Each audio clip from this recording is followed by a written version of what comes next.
Committee of the County Council. And the purpose of this morning's work is to make progress on approving a statement of accounts going back 2021 and 19 and 20 and 21 and 22.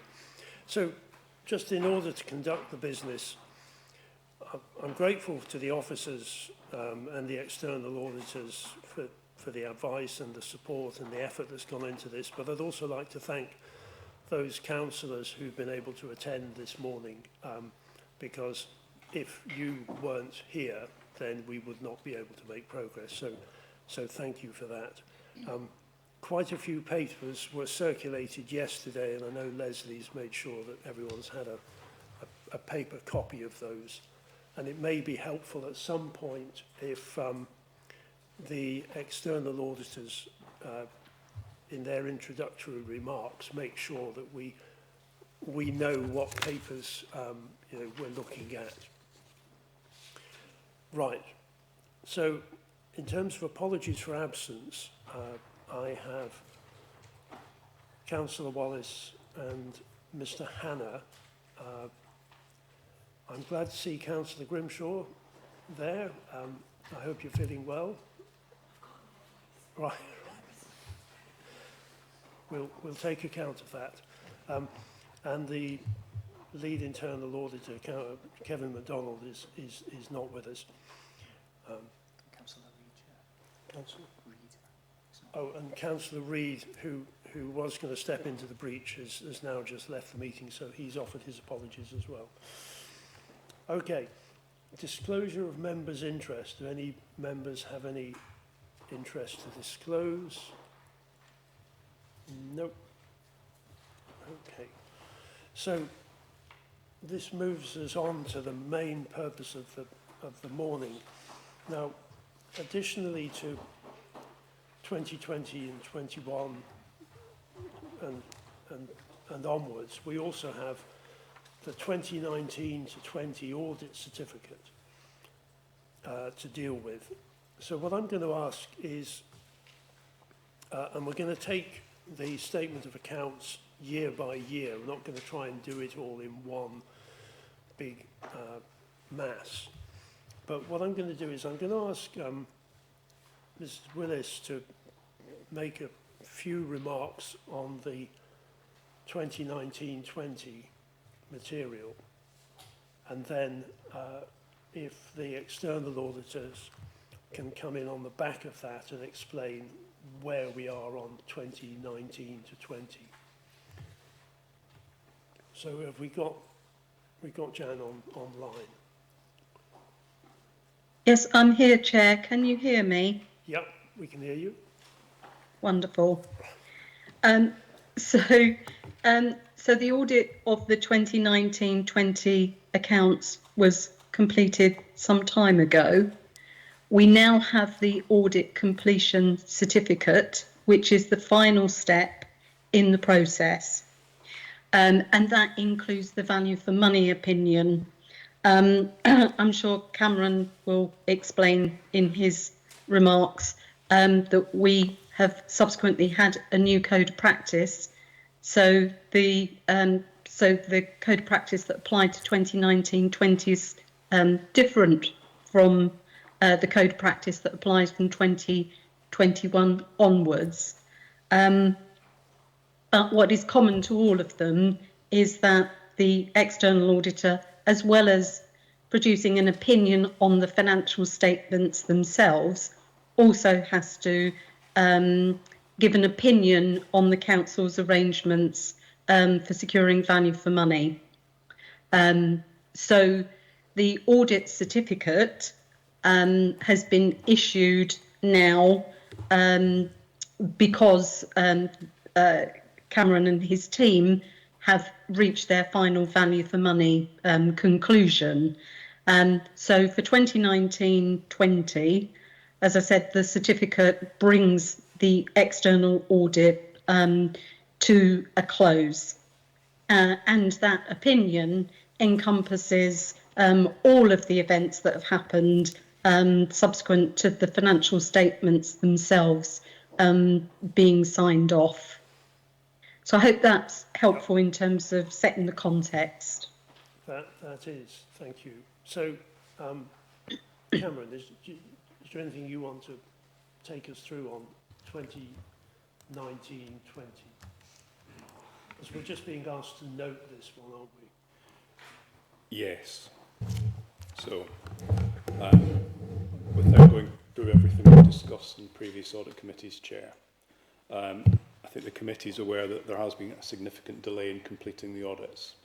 Initially caused by things like the pandemic, the handover from the previous auditor to ourselves, the issues that have been well rehearsed in solace reports and Section 114 notices, the resource constraints that external auditors have faced within the marketplace as well, sickness, etc., etc. But we are in a position now where we are planning this week to complete the audit of 2019-20, as Jan's just said. I'll explain that in a second in more detail. 2021, 21-22, and we're in a position where we can report the outcomes of the work on the accounts for 22-23 with an anticipated completion date for that year next month, subject to the next audit committee meeting. So that's where we're at as things stand. So Jan has highlighted the fact that clearly the solace report happened in June 22. Her Section 114 notices were issued in May 22. There have been subsequent reports in relation to international activity exit packages and also Section 114 Section 5 report by Stephen in relation to exit packages earlier this year.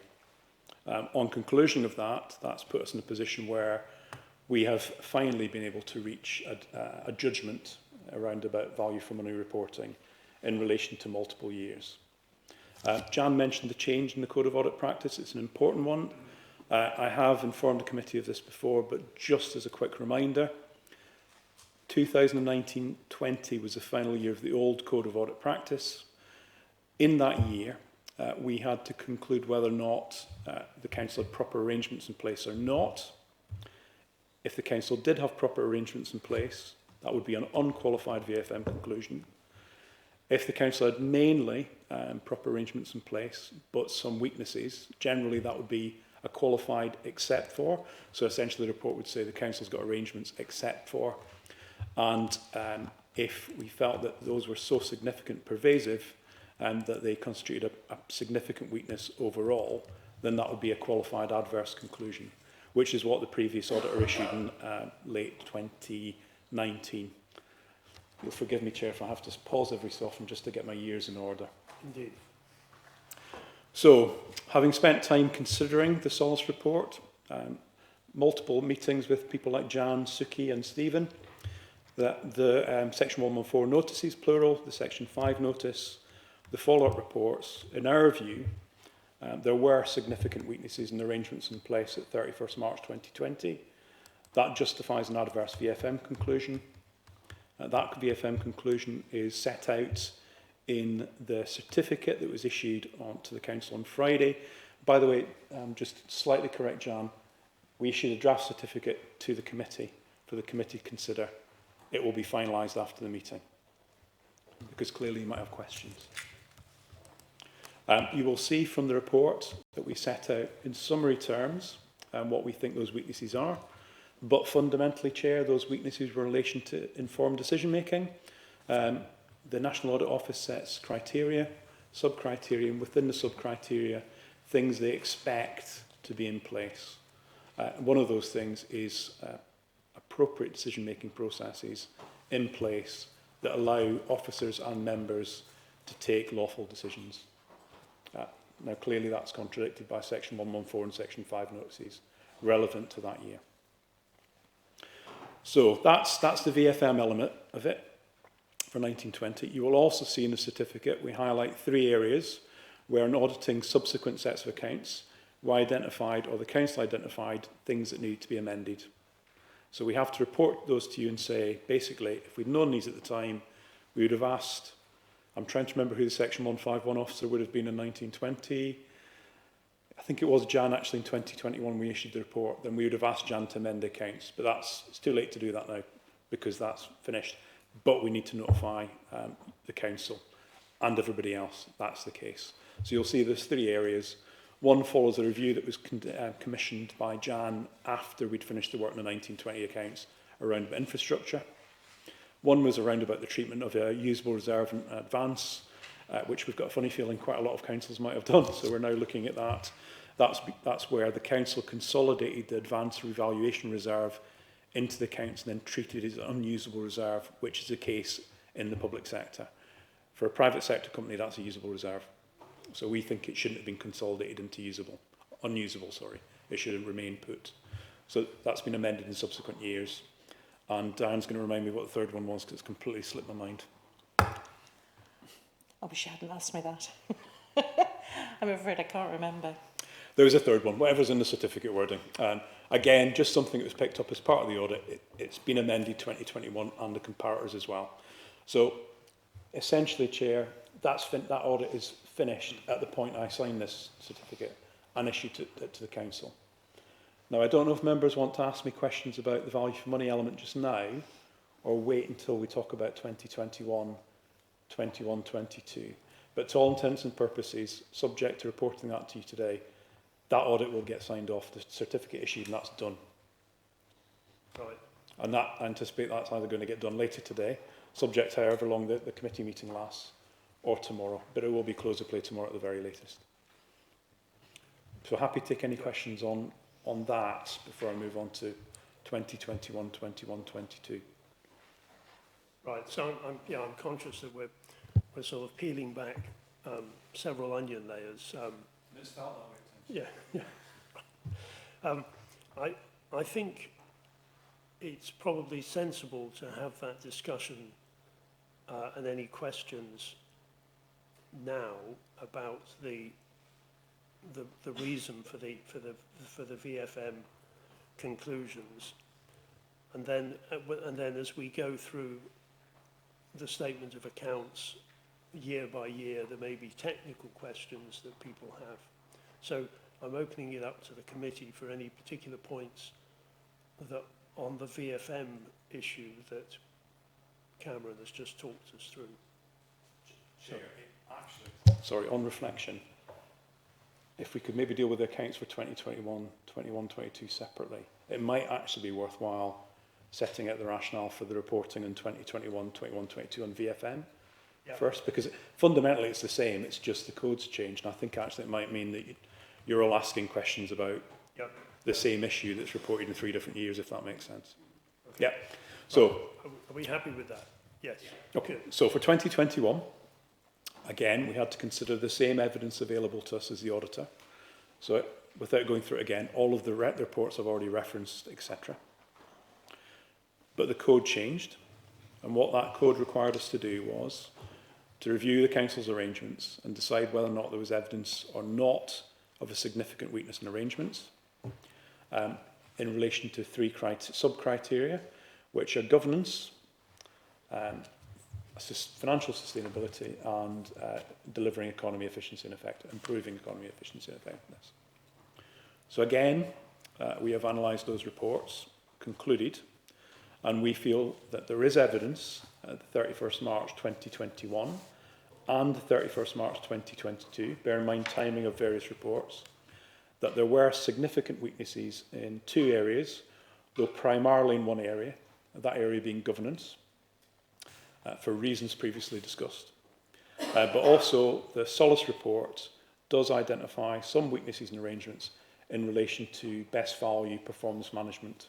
So therefore we think there's also a weakness in relation to improving economy, efficiency and effectiveness. So you'll see in the 2021 report, firstly, that we report the risk relates back to Solace, etc. We report the weakness in relation to governance and into improving the 3 E's. We highlight the sub-criteria, and without going into basically repeating everything in the Solace report and others, which we don't think would be helpful, we have summarised those in a way we think is fair, and made a recommendation, which essentially is saying, don't take your eye off the ball, given you've made so much progress since 22 in resolving these issues. You won't be surprised when you read the 21-22 follow-up letter. It's exactly the same, because exactly the same arrangements, broadly speaking, in place, exactly the same weaknesses, and therefore exactly the same impact in terms of reporting. For those of you who've had time to read the follow-up letters in particular, you'll see there's also a copy of the audit report in there. And you'll see in there's a short table that says, we've completed our work on VFM, and we've identified a weakness, we've made a recommendation, and there's an even shorter summary in there that says, basically, there were some weaknesses in these areas. This is a recommendation. Very quickly, Chair, for 22-23, reporting on VFM will come to the committee next month, but given I've reviewed all the work and it just needs finished, but it won't be finished before I retire, it will say that some of the weaknesses that are identified in prior years have been addressed, but not fully addressed by the 31st March 23, because they weren't. But we anticipate, based on the evidence we've gathered to date for 23-24, which we've done as part of completing 22-23 to a large extent, that we will not have a significant weakness and or recommendation that year. But I'm touching wood as I say that. I'm not aware of anything that would cause that to be reconsidered. And that's a reflection of a few different things. It's the fact that despite it taking quite some considerable time between desiring a governance review and actually undertaking it and reporting it, it's quite clear that certain councillors and certain officers were absolutely clear that's what was required. And councillors and officers will recall it took a little bit of intervention by external audit to get that past the post and started. But from that point, reporting of that, it's quite clear the council's taken that very seriously, has put in comprehensive plans and has made significant progress. I don't think you would have got an outstanding Ofsted inspection if that hadn't been the case, Chair. So, I am happy to take any questions that members have in relation to our value for money reporting, but just important to reiterate, these events really in the reporting relates to the past, not the current situation at the council. Yep. And you've made that clear. Thank you. Good. Okay. Councillor Doe. Thank you very much for that. And can I just go back to the 19-20 report? And that is basically the basis of your annual government statement running through for the next 3-4 years. Because what I'm trying to do is we do an annual government statement, which is basically the fact. And the one for March 1990, 1920, I haven't actually looked at that to see if that should be changed, and I just wanted to know how the position of the external auditors are on that. Yeah, that would be helpful. Okay, so when we issued the audit report on the 1920 accounts in August 21, so we issued an audit report for the council, an audit report for the pension fund. That audit report covered the annual governance statement at that point in time. And at that point in time, based on evidence we had available to us then, that was an accurate statement. Thank you. But subsequent to that, clearly, significant water under many bridges, and quite a lot more extra work done by the council, officers, members and ourselves, an internal audit that identified lots of other things that need to go into the annual governance statement. We've reviewed those for 2021, 21-22 and 22-23, and we are satisfied that those are comprehensive and fair reflection of the arrangements, including the weaknesses for those particular years. And we think the narrative that's provided in terms of what the council has done to address those is again a fair and accurate reflection of both arrangements in place to address and progress in addressing weaknesses. So can I just ask you, to clarify, if for instance in the AGSs or they're running the way through, there are items in there that are continuously being lifted, which actually are not anything to do with section 114, etc.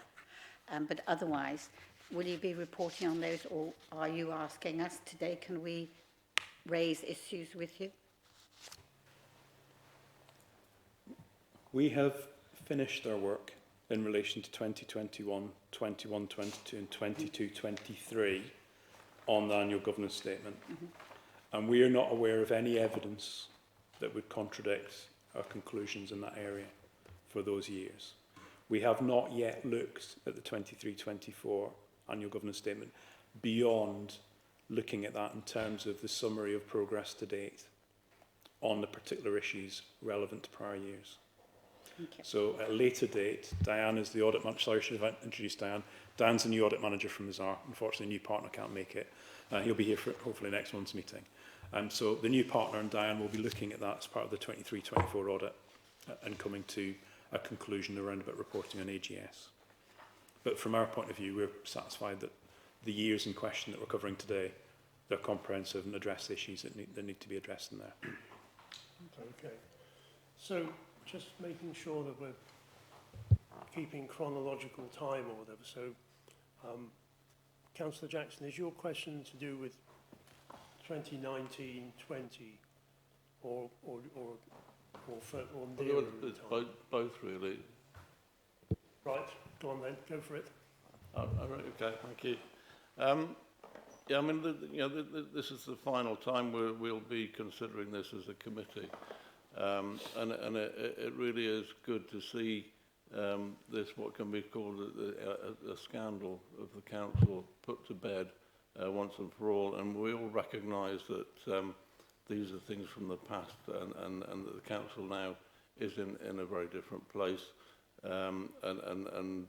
We, as councillors, understand now that you know, things are being done properly, and that the council is actually acting legally now. I think the frustration from my point of view, and I've expressed it in this committee before, is that I did report these unlawful activities to the council's monitoring officer, to external audit and to the police over 4 years ago, and it's taken 4 years to get to this stage. It took the pressure from, you've just said, Cameron, it took the pressure from the external audit to actually make the council take it seriously. And that led to some of the evidence coming out of what had happened. And so, you know, I just think that it has exposed the sort of lack of desire and willingness of the council originally to actually get itself on a proper lawful footing, and that is a great regret for everyone. As a council and as an audit committee, we have actually considered what happened in detail in some of these things. But what we haven't really considered is why these things happened originally. There hasn't been any accountability of these actions. We will actually rely on advice to keep the council lawful, but it was quite clear from reading the Localism Act as just sort of a normal councillor. Once you read that act, you do actually realise it's black and white, that the council was acting unlawfully, and that councillors were acting on poor advice, and the council had been led down the wrong track, really. Councillor Jackson, Yeah. I mean, I'm keen that these discussions should be about the way that the council as an entity has behaved in the past and has improved going forward. And, No, we should I keep get that. it along those lines. My two main points are, you know, the time it's taken to get here. It could have all been done and dusted within a matter of months, not 4 years. And the second is that actually these things have happened in the council and there hasn't been any accountability as far as I can see. Thank you. Thank you.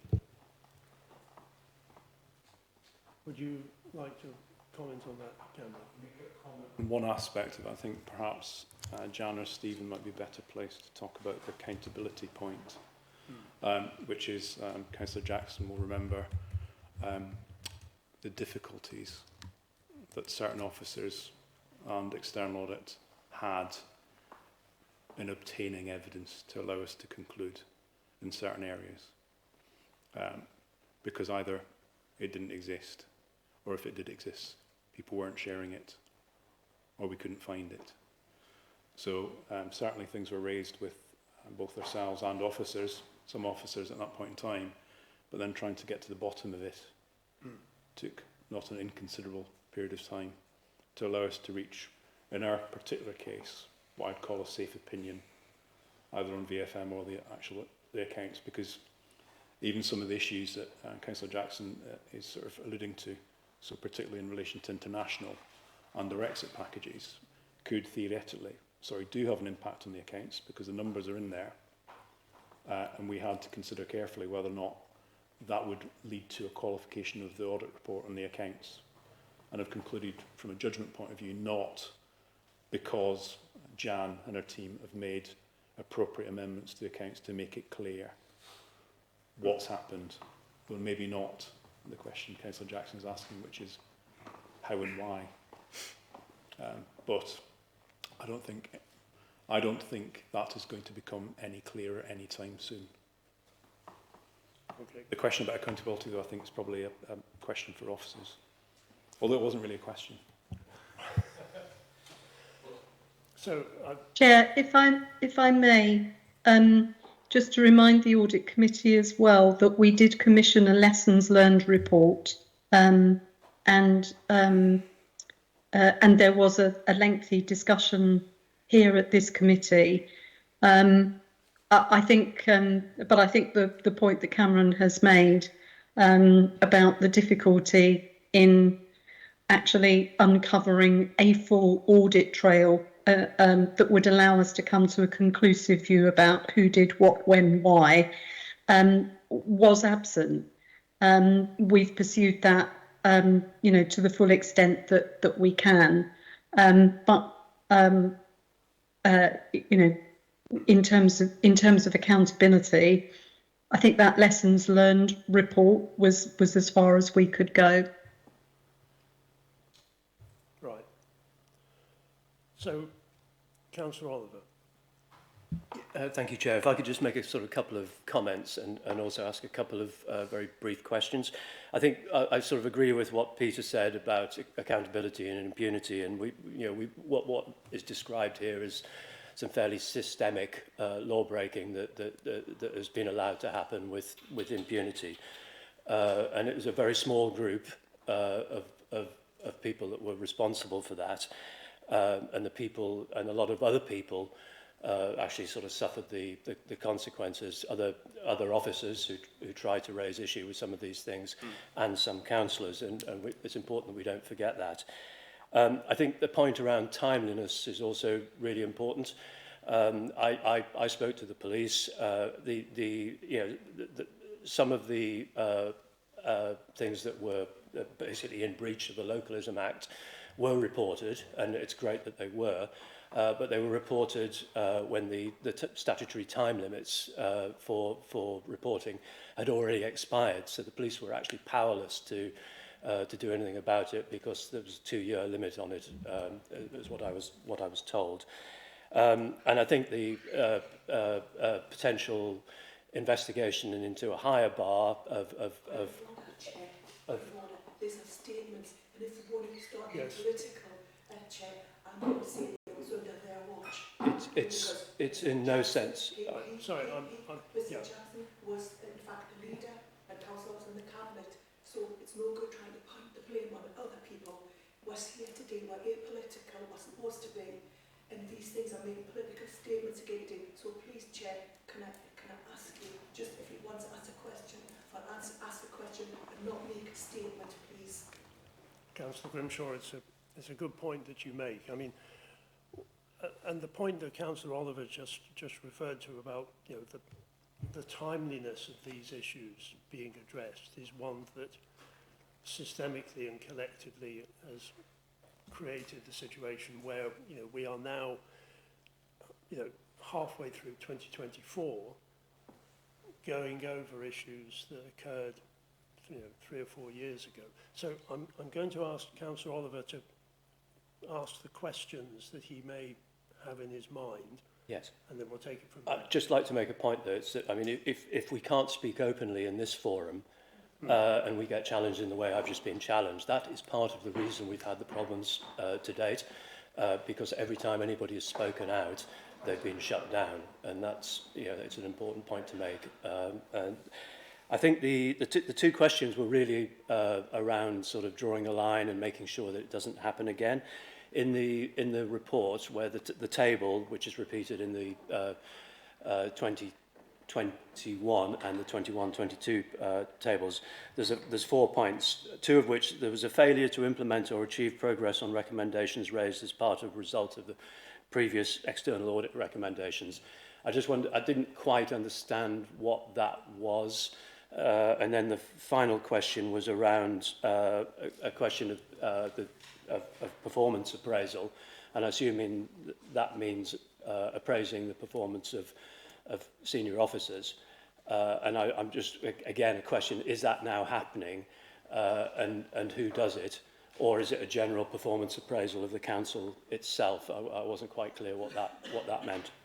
Okay, so it seems to me that those are non-political points and reasonable to be answered. But I'm grateful to Councillor Grimshaw to reminding us of the non-political nature of the audit committee. Mr. Cameron, sorry. Oh, somebody else called me Mr. Cameron before. So the answer to the first question is, in the report to the council in late 2019, EY issued an adverse VFM conclusion. In that VFM conclusion, it had 4 or 5 separate issues where they felt that the council's arrangements weren't appropriate. One related to the governance of advance. In our view, the Solace report showed that that still wasn't happening properly. But we do recognise there were lots of different things at play in relation to advance at that point in time. There were issues around about sort of member-officer relationships, and there were several others. So where we reference that, what we're saying is actually the evidence that we've gathered as part of our audit, subsequent to that EY audit, shows to us that some of those haven't been fully addressed. A couple of things we felt had been, which was there was a bit of a one-off thing around about a senior management member of family being employed without proper checks and balances being put in place. Now, we felt that was a one-off. And the other one we slightly disagreed with, but had a different issue in relation to that, because the solace was, we felt that while the council had a bit of churn in terms of Section 151 officers, it did still have, and without, she sat in the room, sorry Alison if this is a bit awkward, but the council's always had a very experienced deputy in place. So we felt that that was a bit of a compensating control in that area. But nevertheless, there were still other weaknesses in there.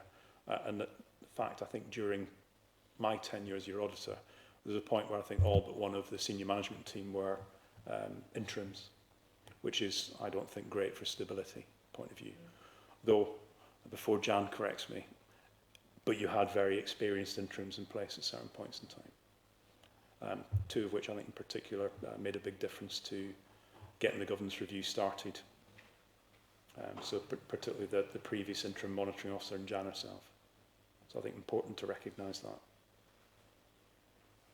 In terms of the second point, the Solace report just highlights quite a few different issues in relation to their view and the way that the council pulls together its corporate plan. And then from that corporate plan, the whole performance management system flows through, including senior management appraisals and making sure that everybody's appraisal are linked through to that corporate plan, strategic objectives, etc. So that's to do with that, Councillor Oliver. So, thank you, that's really helpful. So it's just to Councillor sort of Oliver, follow... It's the same question, just in a bit more detail, but is anybody appraising the executive directors of the council? Is the question, I suppose, is it? That's, yeah. Jan, do you want to come in on that one? I mean, that's a technical. Yes. I think the short answer is yes. In fact, I have my annual appraisal next week. And I think it's also worth mentioning that as part of the value for money work stream of BEST, Audrey Kingham has put a huge amount of effort into developing a performance and accountability framework over the past 12 months, which is now in the process of being embedded. So I'm confident that there is, a cascade now throughout the performance management and appraisal system, down from the corporate plan right the way through service plans and into individual performance objectives. Right. That's great, thank you. Councillor Oliver, you are content with those questions? Yes, thank you. Right. I know you're not content more generally, but that's understandable. Right. I'm going to go Councillor Dale and then Mr. Green. Can I just come back on, first of all, appraisal? They do actually go, senior management goes through the Staffing and Appointments Committee.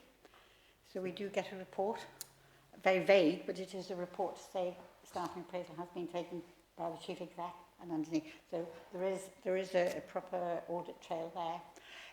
The other one was just about the, going back to audit, the 1919-20 audit. I stopped being on audit in 1917, 2017, try that one. Makes me a bit older. 2017, and I wasn't on audit again until 22 when I came back. I think the importance is that in all of this, when you look at the statement of accounts going back to 17, 18, 18, 19, there is the 40,000 there that nobody ever raised the issue about before until later on. But the point being, what I'm trying to say is the importance of the audit committee being absolutely independent. Yes. And for us today, I'm sorry, but I've been through the pink papers and things, but it's our position to actually raise these issues if we feel we're insecure about any information therein. And I think that if you look back to, there was whistleblowing and then EY left and then you took over. Mazars took over the audit. And there is a trail of actually things happening, and the audit committee should actually stand up and be responsible for negligence in a way, for not doing things or questioning things and not doing our work when we come to the audit committee. And we are independent, and we should be allowed also to be independent of other people. So it was just something I wanted to say. So when I ask all the questions, you know that I'm trying to actually have been through and trying to raise any issues in the future statement of accounts. Right. So you don't, I mean, that's a noble statement, but you don't have a question for Cameron at this point. Right. Okay. I'm begging people to be responsible. Yes. As our position in the audit committee, maybe it should have been done before. Right. Chair, from my position, I can see the Council of Wales got a lot of big post-it notes. I can see them too. I think I'm waiting for questions. Right. Mr. Green. Yes, thank you, Chair. And thank you, Cameron, for your verbal report. I did have several questions regarding the VFM conclusion, but your verbal report has answered almost all of them, Cameron, so thank you. Yeah, just one remains, Chair, if I may. Yep. The statements are identical. Cameron mentioned that in his verbal report. Is the implication that progress hasn't been made from one year to the next? That's a nice easy one. I thought I'd covered that off, but maybe I haven't. So, the 2021 year finishes 31st March 21. The 22 year finishes 31st March 22. The Council commissioned the Solace report in February 22. The report was went to full Council in June 22. Jan concluded the initial phase of her investigations into international activity to allow her to produce a report, section 114, notices plural, in May 22. So that means the evidence that became available was after the end of the 21-22 year, but all of the weaknesses identified were relevant to 1920, 2021 and 21-22. So it's not so much a lack of progress, it's more to do with the passage of time between councillors attempting to start a governance review, the governance review starting, other ongoing reviews finishing, and then that reporting to full council in June 22. So that it's symptomatic of just when things happened, which is why for 22-23 we were aware that during 22-23, after the reports, the council took action to address some of the issues, but not all of them were fully addressed by 31st March 23. Yeah. But because of the progress that was started pretty much immediately when various things were ongoing, 23-24 we would expect the arrangements that you would expect for a large unitary council to be in place. And we have evidence that that's the case, which is why I feel on safe ground to say the council's made significant and comprehensive progress since since it had a good record of what needed to be sorted out in the middle of 22. But it took quite a bit of frustrating time on some councillors, some officers on our part to get to a point where we had sufficient and appropriate audit evidence to conclude. Okay. So as I understand it, thank you, Cameron. It's more about the sequence of events and the timing of events and how they fit or otherwise to what we're presented with here by way of these timescales. Okay, thank you. Right. I'm going to move us on by just ensuring that the committee is aware that we're noting 2019-20. So that's not something we're taking a vote on or proposing to take. We're just noting that one. And I think, you know, we've all made the point that the circumstances and what happened 4 or 5 years ago and the progress that's been made since then, I think everyone's noted that. And that must be a reassurance for the Audit Committee, but as Councillor Dale says, the role of the Audit Committee is to be inquiring and challenging and asking questions, but it has to keep within its terms of reference. And some of the issues way back when are beyond the remit of the Audit Committee at this point. That's just the way that it is. Right. So I'm going to move us to item 3.1, which is the statement of accounts for 2020 to 21. And what I'm asking committee to do is, you know, we've had the points made, very clearly made by some members of the committee on the VFM statement. Let's look at the statement of accounts for 2020 to 21. If there are points for Cameron to answer. Cameron. It might be worthwhile actually going through our follow-up reporting on 2021. We issued the audit completion report some time ago. Yeah. We've also issued a follow-up report specific to the accounts. I think the committee probably needs to consider those before it actually reapproves the actual the final version of the 2021 accounts, because there have been quite a lot of changes to them for various different reasons over the course of a period of time. Okay. Now, we issued those reports a little while ago, so I think committee members have had quite a lot of time to read through them. Yeah. So we're happy to take any questions on them. What I would say from a strategic point of view is that we have seen incremental improvement in the quality of the accounts over the last few years. I'd love to say that the accounting requirements are getting simpler and more straightforward to allow readers of the accounts to understand them better. But I think that's a dream that I will still have long after retirement. But there are a few areas in particular to highlight. So one being, I think, infrastructure. So I mentioned previously, Secretary of State brought in statutory override in Christmas Day 22.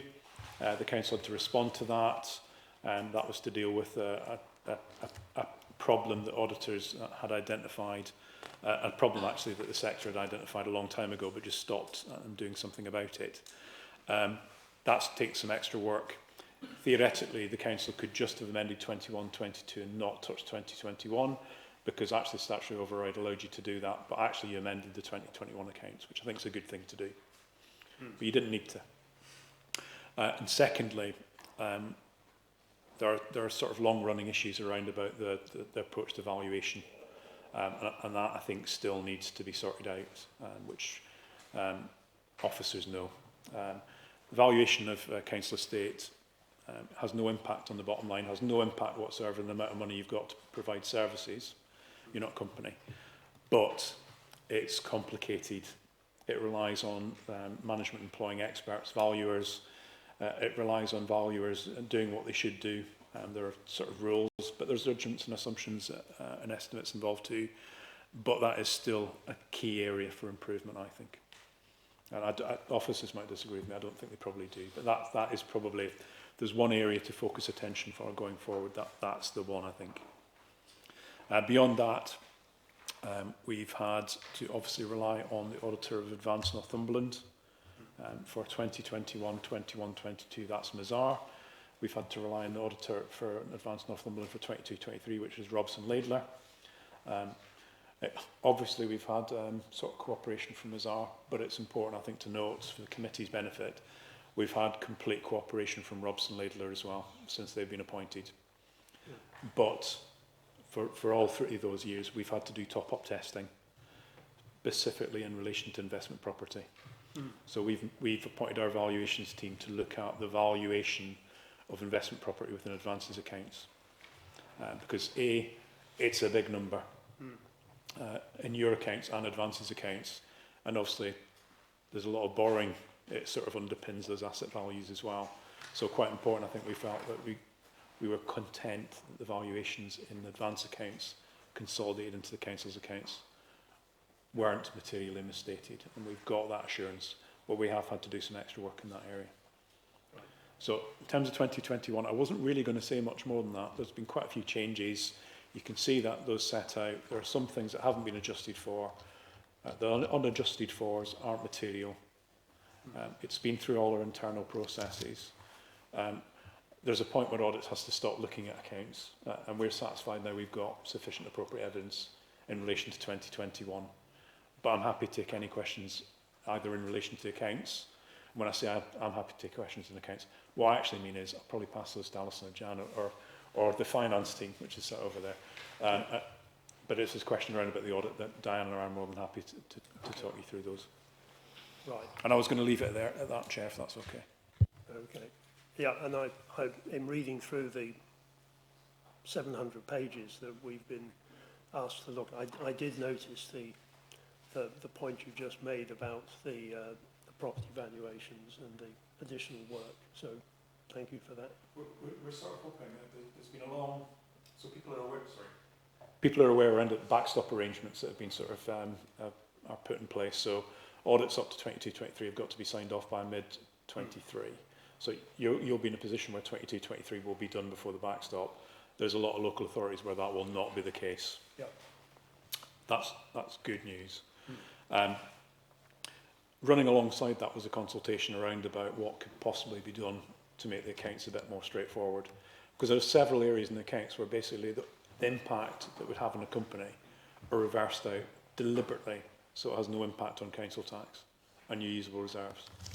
The valuation of property, plant and equipment is one of those. That hasn't happened. I think the sector is now looking for a longer term solution rather than some short term sort of fudge, for want of a better way of putting it. So I'd say watch this space, and I'm sure Diane and Mark will keep the committee posted, and as will Alison and Jan and others, if and when anything's known on that front. But it's a long-standing pain for accountants and auditors in the sector. Okay. And interestingly, in the NHS, it's not reversed out, so it does actually have an impact on the bottom line for NHS organisation. Right. Okay. Let's move to Councillor Dale's pink notes. Questions to Cameron? Yeah, can I just ask you just very quickly on page 26, note 42, and there's something in about the Hexham High School as well. I just wanted to know at what stage, because they, although they're paid for by the county council, they are then become under the ownership of the academy, because academies. At what stage did they get written off? At the point they become an academy. Pardon? At the point they receive academy status. Well, if they were already academy status, They shouldn't be in the council's accounts. they shouldn't be. Shouldn't be in the council's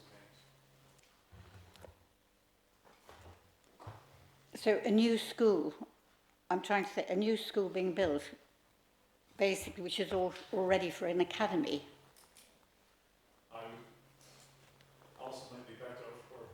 Sorry, I'm not, I'm just trying to, it's because of there's two sections in there. One's about the Hexham, the yeah. When a school becomes an academy, up to the point it's an academy, Yeah. the assets in the council's balance sheet. Yeah. At the point it becomes an academy, it should be written out the council's balance sheet. But I'm not sure if that's the question you're asking. Yes, I just wanted to know when because, for instance, one school was built for an academy. If I may jump in here, Councillor Dale. So there was an amendment back in 2021. I'm looking to officers here to correct me if I'm right, into how that was treated in the accounts. So I think that's what I'm looking at, actually. sometimes there's something called revenue expenditure funded from capital under statute. And I recall from 2021, when I was briefly involved in the audit, there was an amendment which impacted on the presentation of the accounts. So we had to reference that in the follow-up letter. Because the accounts we previously that had been brought to this committee hadn't included that amendment.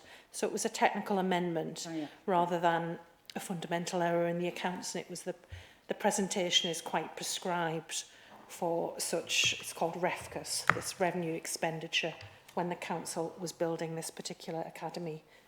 I think that's what we're talking about. I think that's the probably what I'm Ponteland. asking about, yes. And it's obviously wasn't on the audit committee then. I just wanted to know, because obviously it's quite, you know, the schools with academisation and everything else is quite a big, it's obviously quite a lot of money. But Dan's not fully explained what REFCUS is. So REFCUS is revenue expenditure funded through capital under statute. So essentially, if somebody else spends money on something, you fund it. It would be capital if it was your asset. It's treated as capital expenditure. I think that's what. But it wouldn't represent an asset on the balance sheet.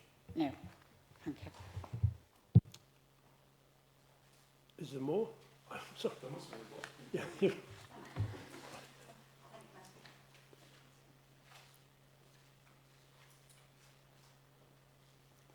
While Councillor Dale is looking for her next... Yeah. No, I had a more general question, which, I mean, I don't know if you can help us. That in the accounts, in the commentary on 2021, there's on page 28, there's a recommendation that the council should take action on depreciation of new assets, and the response is that there's a new fixed assets and property system that's coming into place to address those discrepancies. So my question is that a response that was made at the time and that system has now come into place, or is that a response that we're still waiting for a fixed assets and property system to come into effect? So that may be a question for Jan, but I'm just trying to get the sequencing of some of these issues. Who can help me on that one? Yeah, so Check.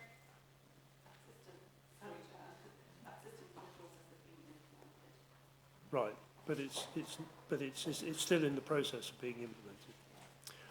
Okay, all right. Thank you. Right. Councillor Dale, how are you doing? No, I think it must be the next level. Right. Okay. Any other questions on 2021? Otherwise, Councillor Reid, welcome. What we're being asked to do, and so I need a proposer and a seconder, is to approve the statement of accounts for 2020/21. So can I have a proposer, please? Councillor Jackson, and the seconder, yep, sorry. Councillor Towns, sorry, Councillor Towns, I do apologise. Are there any, were agreed? Agreed. Thank you. Right, so we now move to the next year in in this cycle of events. So I'm expecting that there may be some specific questions on the accounts, but the format is the same. We're being asked to look at the statement of accounts for 22-23 and to take into account, when we do that, the commentary that Cameron has provided before we approve them. So I'm going to hand over to Cameron to, if there are any comments on that year.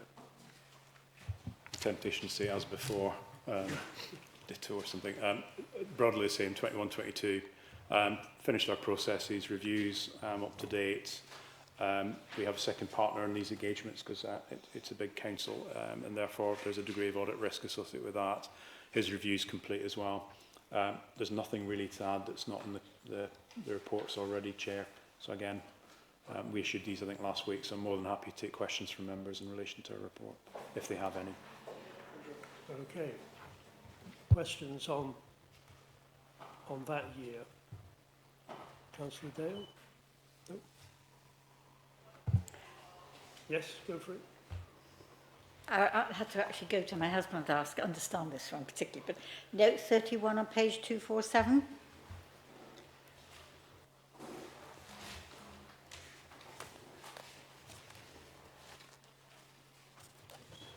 Define benefit pension sensitivity. Sensitivity table included the rate increase in pensions, the decrease in assumptions as 3.76 million instead of 31.94 million. It was just because it was a large figure. It is just a disclosure note. It doesn't have an impact directly on the numbers in the accounts in terms of the core statements. It's just the wrong number to be put in the action. So it's just a straightforward fix. Right. Okay. If anybody can make head and tail of all any defined benefit pensions, It's terrible. but fundamentally what we're designed to do is give you a flavour for how that actually comes up with the numbers in the accounts, the assumptions they make, and then looking at that, what that actually means. So, and generally speaking, in the past, it's tended to mean a big deficit on the balance sheet with an impact on the IES. What we're seeing more recently is big swings the other direction in local government pension funds. So it's not uncommon now for local government pension funds to have a surplus, and that tends to mean that you've got an asset. I've not looked at 23-24 because I'm not going to be the auditor, but I'm not sure if Northumberland had an asset or not. But we're aware that quite a lot of councils did have an asset, and that makes things a little bit more complicated because then you need to ask the actuary to do a little bit extra work. So just a relatively straightforward narrative disclosure amendment. It is a big number, but fairly straightforward. No, I just didn't know. Thank you for that. Right. Councillor Dale, are you complete? Well, we're all awaiting your next pink note.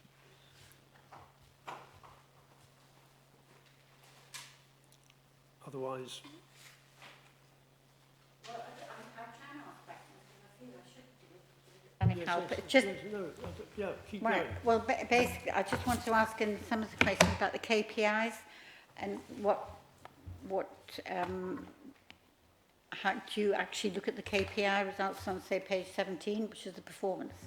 When you're looking at you don't look at those, you don't address those at all. Now, just, oh, fine.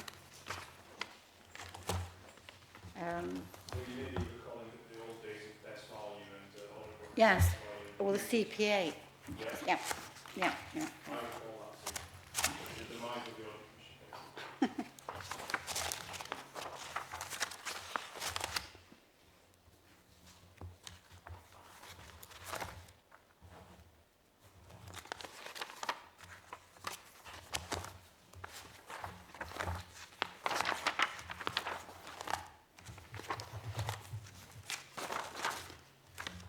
Most KPIs come. Just from the AGS on page 6. Have I gone too far? I've gone too far. I'm into the next year.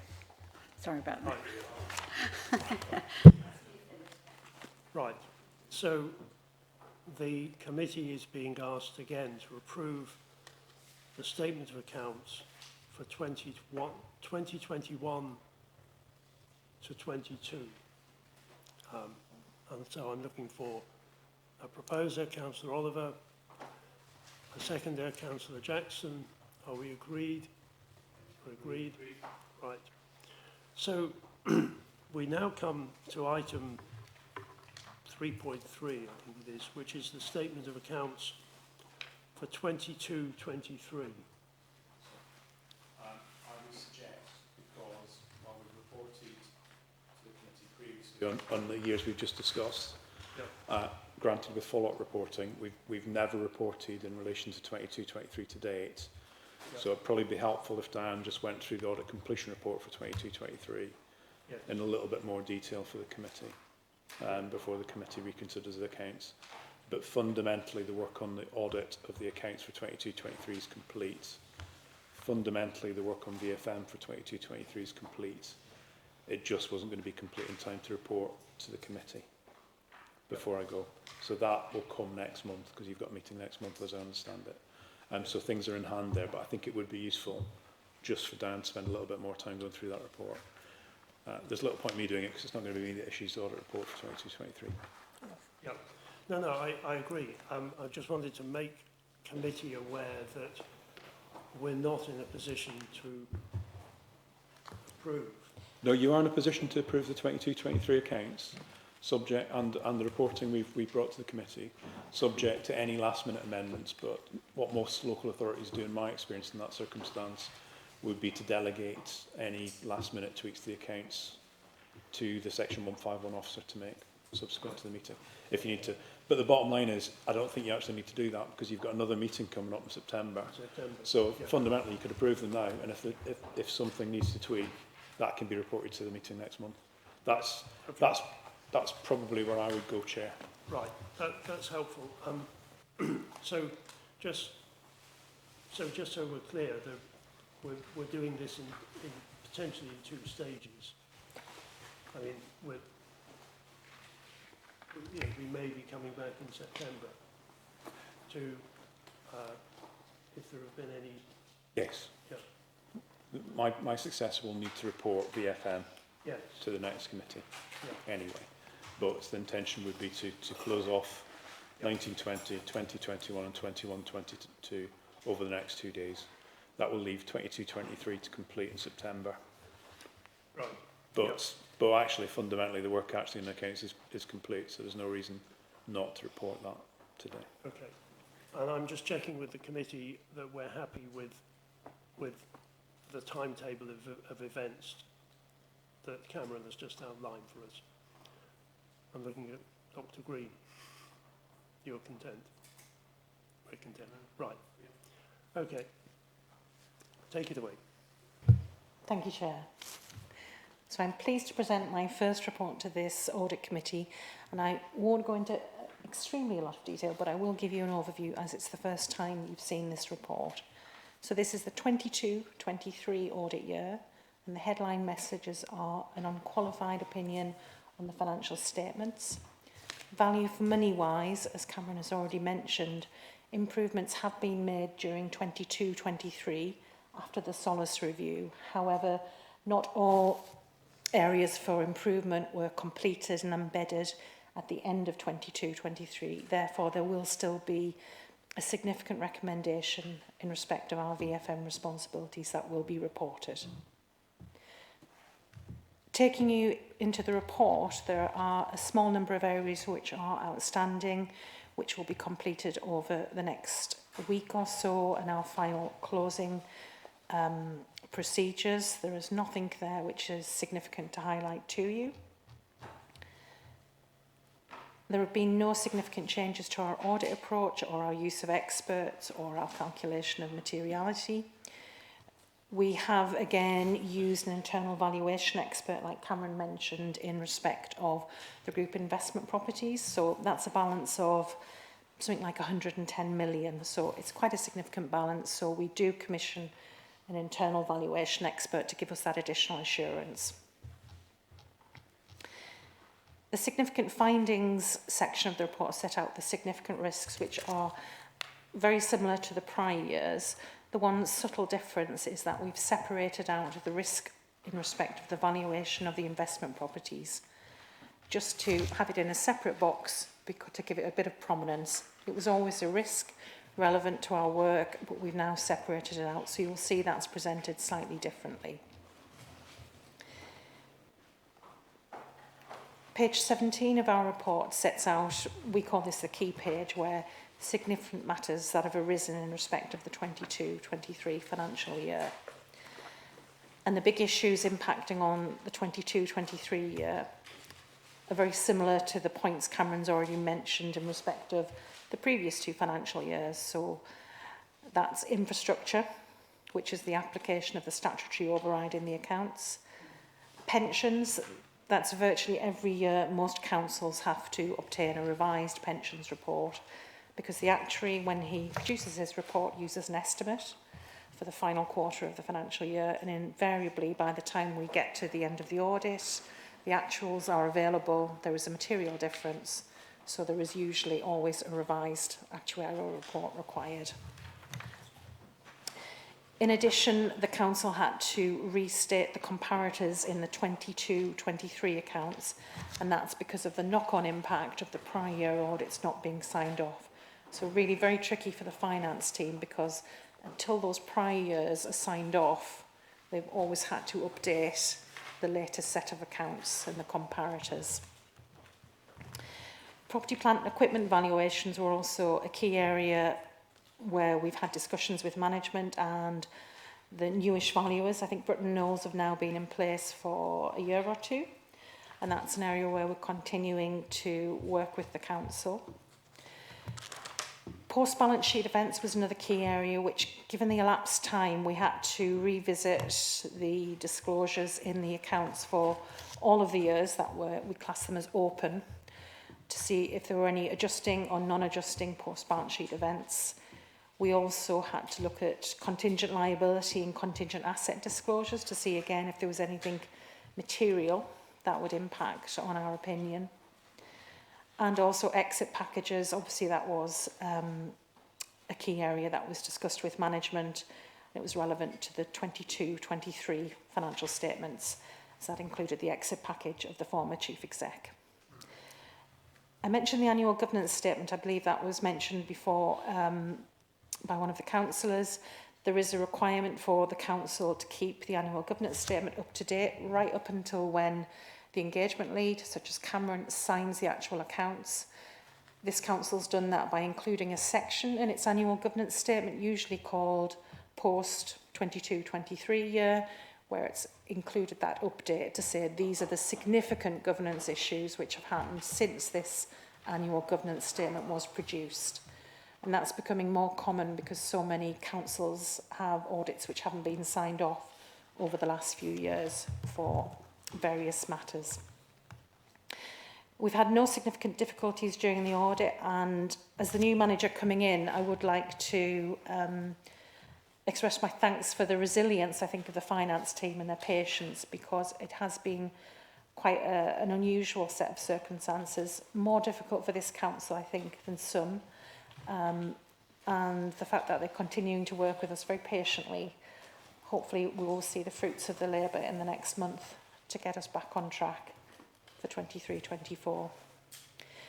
There are no reporting requirements in terms of potential wider responsibilities to highlight to you. The next section of the report sets out internal control recommendations. There are none which are significant in that year. When we bring to you our auditor's annual report, which will hopefully be the September committee, what that will include is an appendix with all of the recommendations we've raised going right back to 1920. It will show the ones that have been closed, which ones remain open. You'll be able to see that audit trail over the last 3 years, given the elapsed time. Quite a lot of them have, as you might expect, have been closed by now, such as recommendations in relation to authorising exit packages. That's been well documented already in other reports and referenced. So I'm not going to go through each individual recommendation. We'll be happy at the end to take questions. The summary of misstatements is in the same format as the follow-up letters you've received today, and it sets out the impact on assets, liabilities, reserves and the income statements. The key point to highlight is that there are no material unadjusted misstatements, as otherwise we wouldn't be happy to sign off the accounts. And we ask management to provide us with what we call a letter of representation saying they're satisfied that the unadjusted misstatements are not material.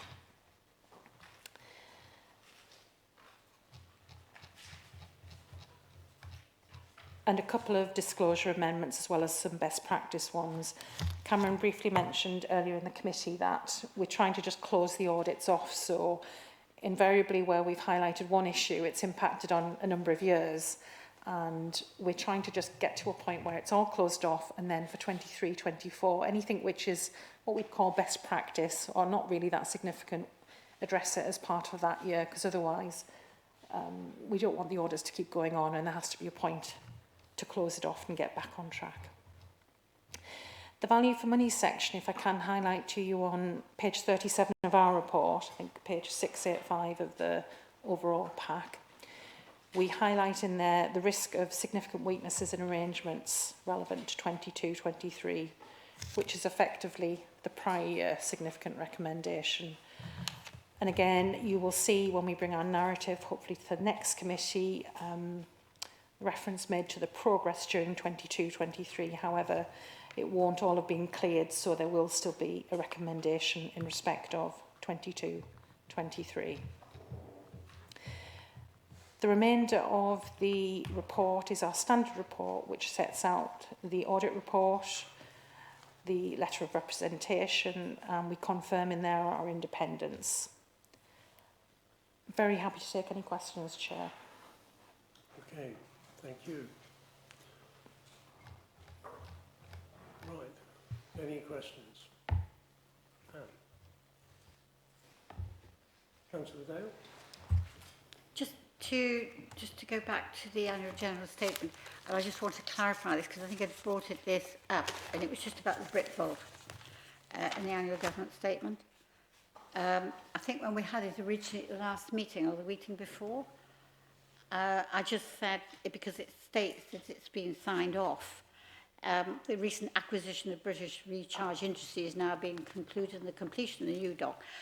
And if I recall, I just questioned whether that was still significant, but I think it was at the time. But should there be a note to say that it's got no value any longer, or what? I don't know. That's on page 16 of the annual general statement. So it wouldn't be seen to be up to date, that's what I'm saying. I think that's probably a question for Jan, actually. Jan, can you help us on this one? It's page 16, Jan. Yeah, thank you, Chair. So as part of the finalisation of all matters relating to 22-23, Councillor Dale, we will revisit the AGS to see if there are any further final amendments that need to be made, so that when that comes back to you at your next meeting, you know, we will have completed all of that so that everything is absolutely up to date. Thank you for that. And just one other thing about value for money. And I've read all the reports and they seem to go over and over, and sometimes they're repeating. So from various things that Councillor Jackson brought up, originally was about the borderlands, which seem to have been repeating since 2018-19, and the work. And really, it's the actual progress on the work, whether it's actually it is being progressed, all the varying projects, etc., which don't seem to have got anywhere. And so it's questioning about value for money and efficiency in actually working with borderlands. Now, I do know that there is going to be changes, but I think that having looked at the annual general statements, all the government statements all the way through, you can see where things actually haven't moved or haven't changed. And I think quite rightly when Councillor Jackson was requesting, and I agreed with him, it does actually, if you look through all the... Councillor Dale, I mean, sorry to interrupt. Sorry, you. no. No. If we're saying that we have a concern that something hasn't moved, I think we have to give the officers something a bit more specific. I think that in the original AGF there was promises and provisions for projects to be taken forward. Yeah. And yet, even when we're looking at 2024, they haven't been taken forward.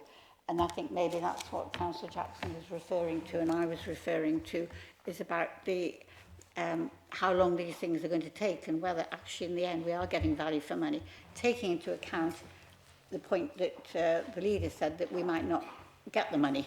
And I have concerns about actually the progress of these projects over such a long period of time.